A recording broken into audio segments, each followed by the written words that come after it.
तो बच्चा लोग अब कंक्लूडिंग पार्ट हम लोग देख लें dual nature of radiation and matter का। इसमें वन शॉट में हमने एक ही टाइम पर ये तीनों पार्ट को देखा है। अब जो नेक्स्ट टॉपिक्स हम लोग एक्सप्लेन करने जा रहे हैं वो अब तक जो हम लोगों ने देखा कि लाइट जो है पार्टिकल नेचर ऑफ लाइट होता है, ऐसा हम लोगों ने देखा है। Photon, light nature of particle nature of light that is photon. तो इसका पहली बात क्या है, फर्स्ट एंड फॉरमोस्ट पॉइंट जो डेवलप कर रहा है कि in the interaction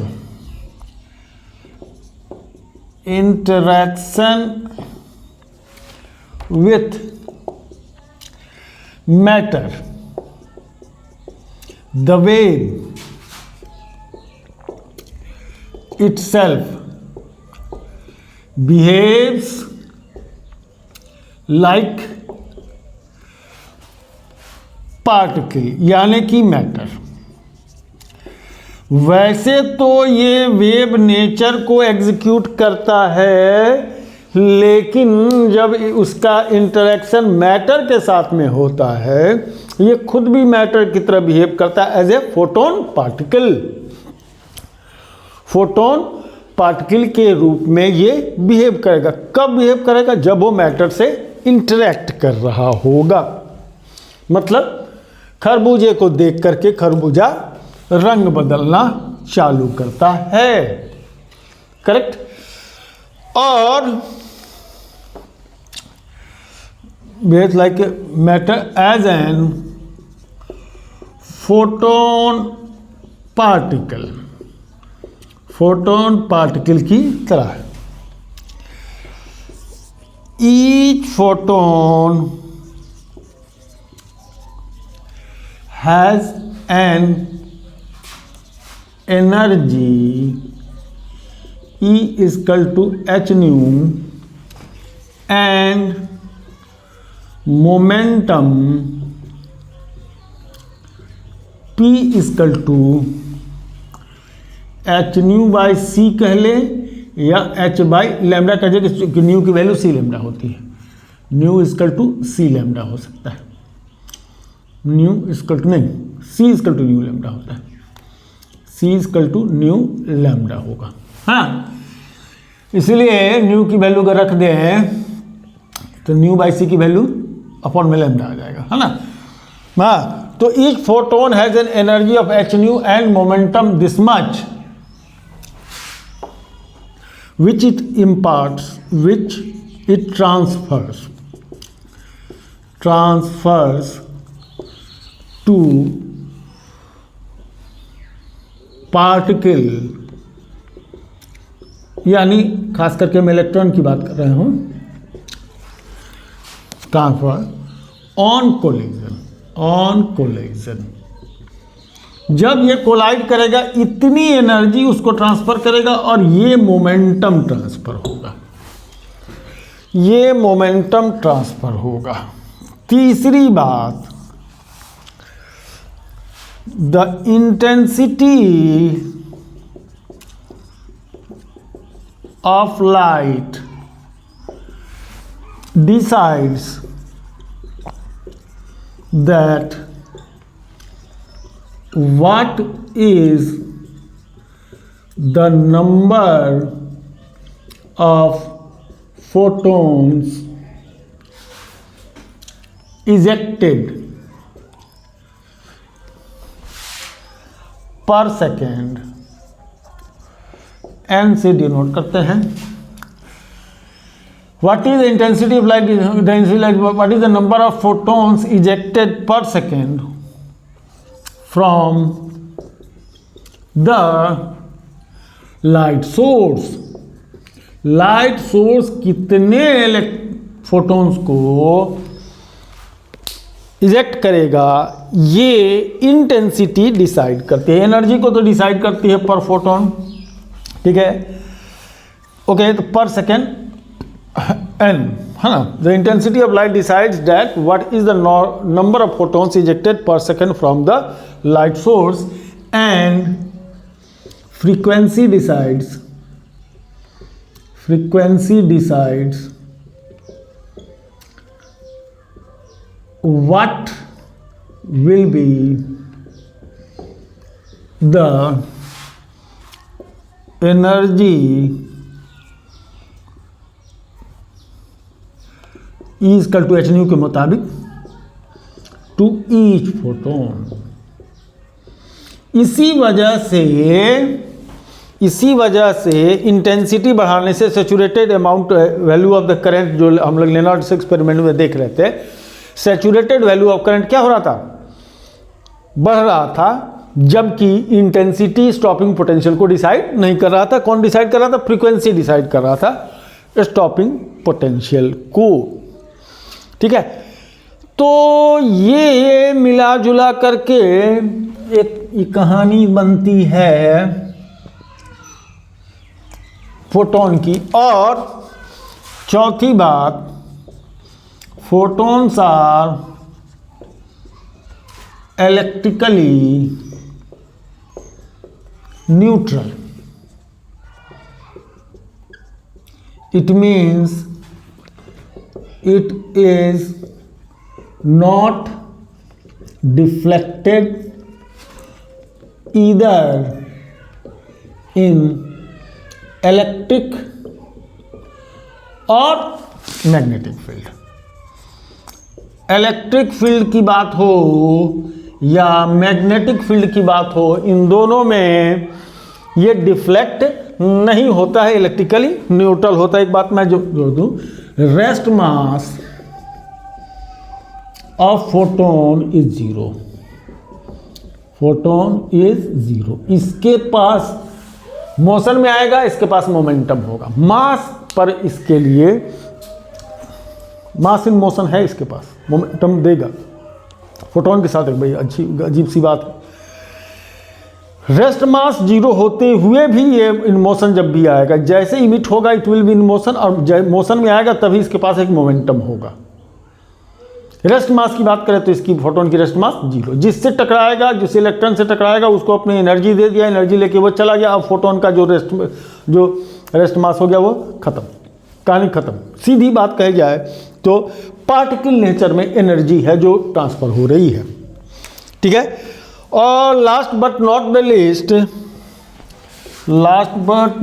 least fifth point ये है कि during collision to the particle with the particle, energy and momentum remains conserved. Energy and momentum remains conserved, but not the number of photons.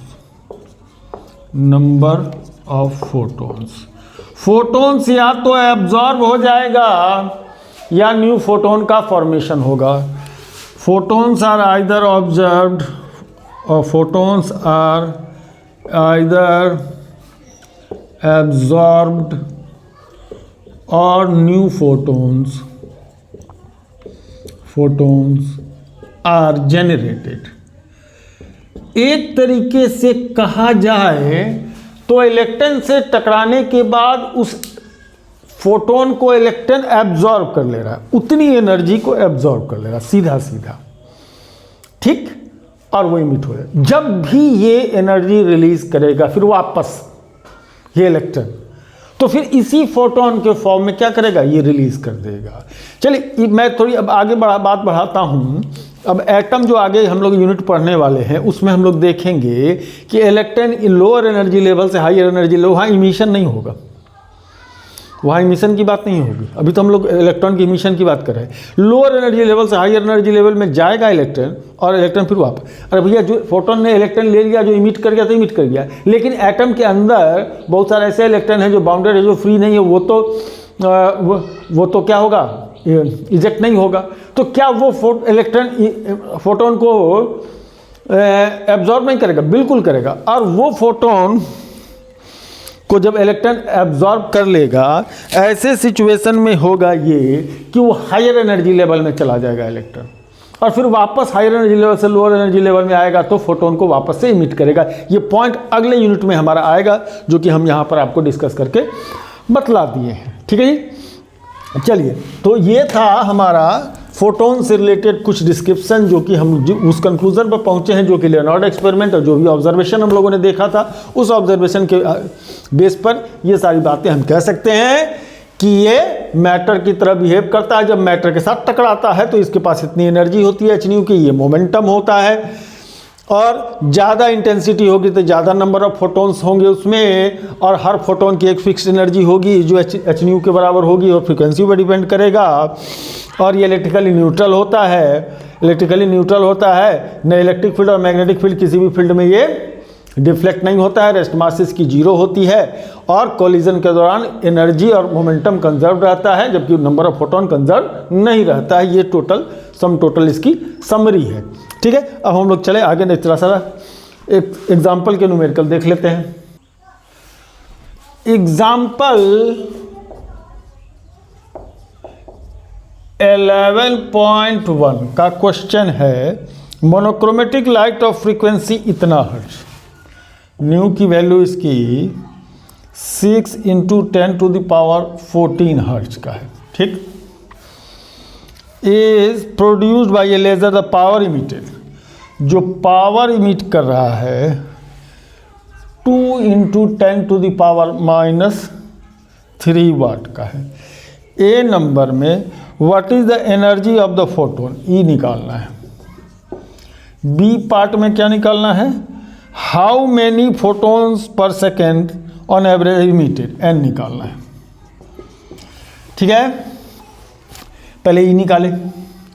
E equal to होता है h new, H 6.63 × 10⁻34 Planck's constant. ठीक है, joule second, into frequency 6 × 10⁻14, ये joule हो जाएगा, है ना। तो अब इसको अगर मल्टी का अप्लाई कर देते हैं, हम लोग मल्टीप्लाई करने के चक्कर में नहीं पड़ते हैं, तो ये इसकी वैल्यू 3.98 × 10⁻19 जूल हो जाएगा। ठीक है, ये इतनी एनर्जी वो प्रोवाइड करेगा, जिसकी फ्रीक्वेंसी ये होगी, ये इतना एनर्जी प्रोवाइड करेगा। ठीक है, अब part B of the question, N number of photons ejected, तो पावर होता है N E, N is the number of photons ejected per second, and E is the energy per photon, यानी N की value P/E होगा। P provided है 2 × 10⁻³ ई हम लोग निकाले हैं 3.98 × 10⁻19। अब इसका जो डिवीज़न होगा, जिससे number of photons per second निकलेगा, वो जो सॉल्व हुआ है 5 × 10⁻15 फोटोन्स पर सेकेंड निकल करके आएगा। ठीक है, 11.2 भी लगे हाथ देख लें, तब वेव नेचर ऑफ मैटर देखेंगे। 11.2 का क्वेश्चन है, the work function of caesium is 2.14 electron volt.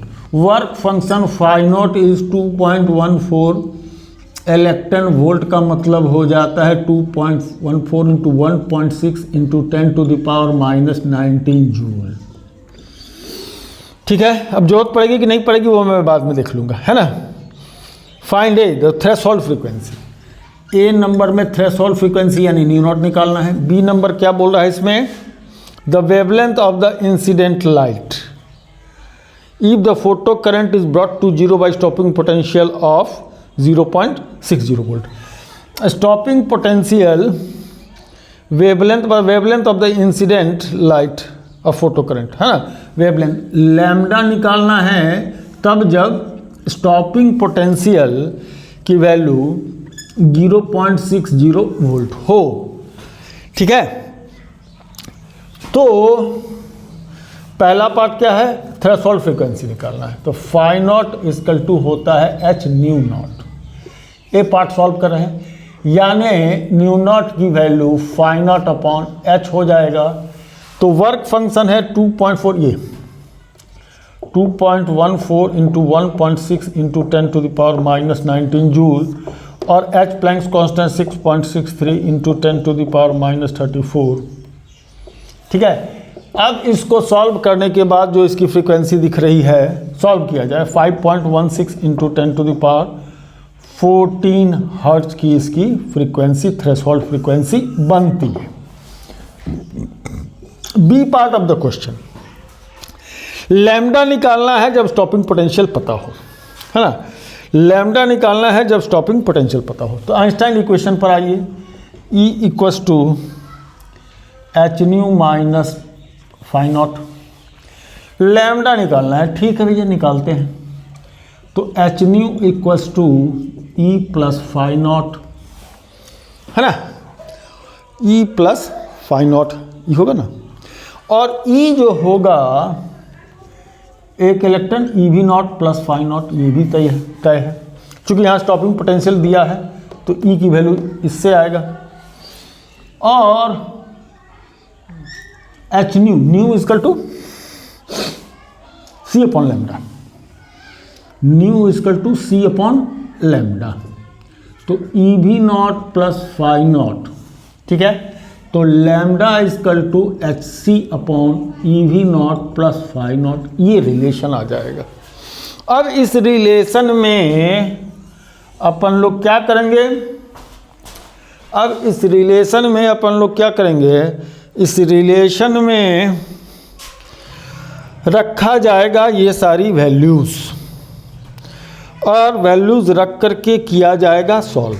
H का प्लैंक्स कांस्टेंट का वैल्यू ये, C 3 into 10⁸, E 1.6 into 10⁻⁻19, stopping naught V naught 0.6 volt, phi naught ये रखा जाएगा, रख करके किया जाएगा ऑल बाय सॉल्व, जो लैम्डा का वैल्यू प्रोवाइड कर रहा है 454 नैनोमीटर इंटू 10⁻⁻9 मीटर, ये आ रहा है इसकी वैल्यू ऑन कैलकुलेशन। ठीक है, कैलकुलेशन के चक्कर में मैं नहीं जा रहा हूँ, कैलकुलेशन सीखना एक अलग बात है, न्यूमेरिकल एबिलिटी डेवलप करना ये अलग बात है। ठीक है, अब मैं इसका लास्ट टॉपिक्स जो कि डी बॉर्गली थ्योरी है वेव नेचर ऑफ मैटर का, उसको देख करके यूनिट की हम क्या करते हैं, समाप्ति कर देते हैं। ठीक है जी, इसको हम हटा दे रहे हैं।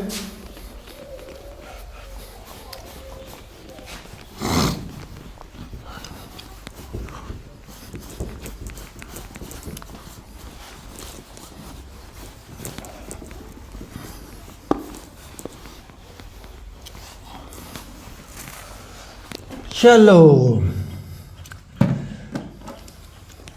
जब अभी तक हम लोगों ने ये बात देखा था कि रेडिएशन मैटर की तरह बिहेव करता है जब मैटर से इंटरेक्ट करता है, तो क्या मैटर भी रेडिएशन यानी वेव बिहेवियर को एग्जीक्यूट करेगा क्या?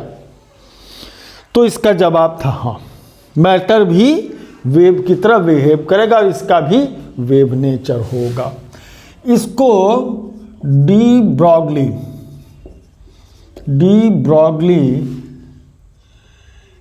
वेवलेंथ ऑफ मैटर आप कह सकते हैं, या कह सकते हैं wave nature of matter. Since radiation behaves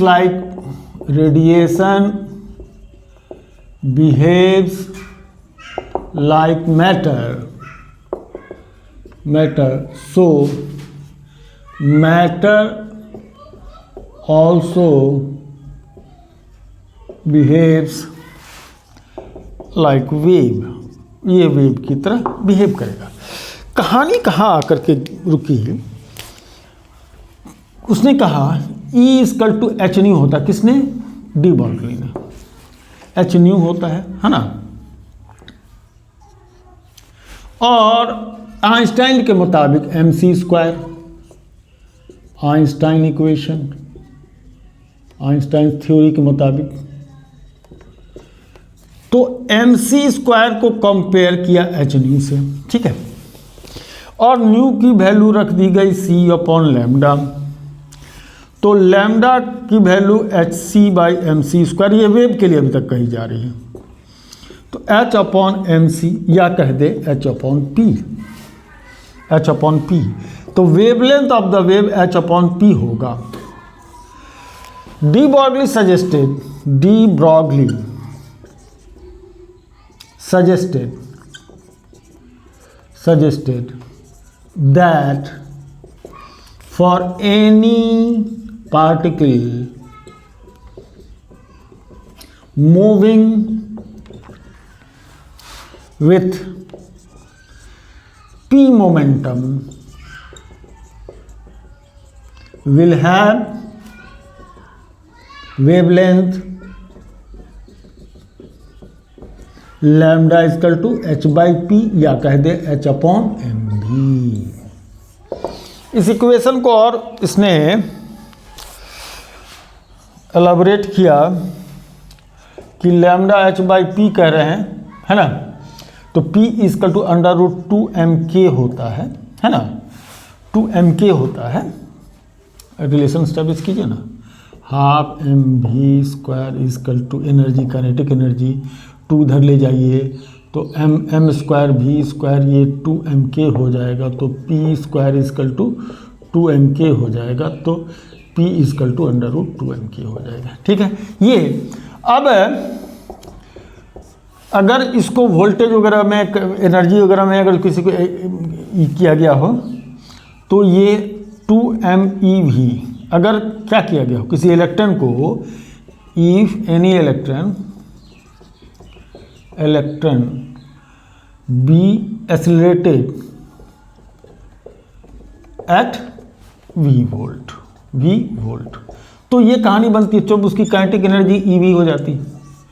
तो ये भी वेवलेंथ के लिए इलेक्ट्रॉन का वेवलेंथ निकालना हो तो इसे निकाल सकते हैं, ठीक है।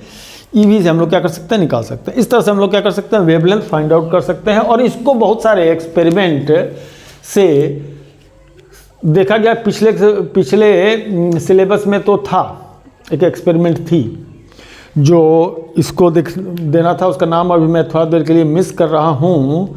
और वो क्या एक्सपेरिमेंट का नाम था मैं भूल गया, अरे बहुत अच्छा खासा नाम था मैं भूल गया। खैर जो भी हो, तो एक एक्सपेरिमेंट था जिसमें ब्रैग्स इक्वेशन से, ब्रैग्स इक्वेशन के साथ वो कंपेयर करके दिखाया गया था कि जो डिफ्रैक्शन ग्रेटिंग में जो इलेक्ट्रॉन का डिफ्रैक्शन पैटर्न हमको देखने को मिलता है, वो उस डिफ्रैक्शन पैटर्न के हिसाब से जो वेवलेंथ बनता हो, और एक और एक्सपेरिमेंट किया था उसके हिसाब से जो wavelength of the moving electron बनता हो, है ना, वो दोनों सेम आ रहा था, ऑलमोस्ट सेम आ रहा था। तो इलेक्ट्रॉन का भी, लिमिटेड इलेक्ट्रॉन का भी एक वेवलेंथ होगा। अगर वेवलेंथ हुआ तो इसका मतलब वो वेव है। वो कोई डिफ्रैक्शन पैटर्न अगर दिखाने लगे तो इसका मतलब वेव है, क्योंकि डिफ्रैक्शन सिर्फ वेव में हो सकता था, ठीक है नहीं। चलिए, तो ये बात हो गई। लंबा थोड़ा यूनिट लिखा हुआ है, लेकिन उसके ऊपर हम ना जाएं। एक क्वेश्चन है लास्ट में 11.3, उसको देखिए और इस यूनिट से विदाई ले लीजिए। कुछ न्यूमेरिकल्स होंगे जो सेलेक्ट करके एक्सरसाइज में हम बतला देंगे। इसके बाद कहानी आगे बढ़ जाएगी एटम में।